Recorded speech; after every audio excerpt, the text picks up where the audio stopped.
Hello, in this video I'm gonna show you how you can power on and power off manually your Sony WF-C500. So we have to grab them, and first of all we are gonna turn them off.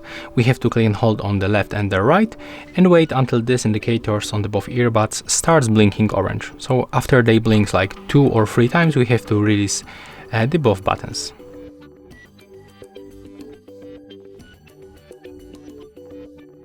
One, two, three, and right now release. You can put it even close to your ear, for example the right headphone. You will hear notification that they are turned off. Yeah, they are, as you can see right now, turned off. And to power them on, just click and hold them until indicators turns on. Right now release, and as you can see they will be turned on. There we go. So that's all for this video. Hope you like it.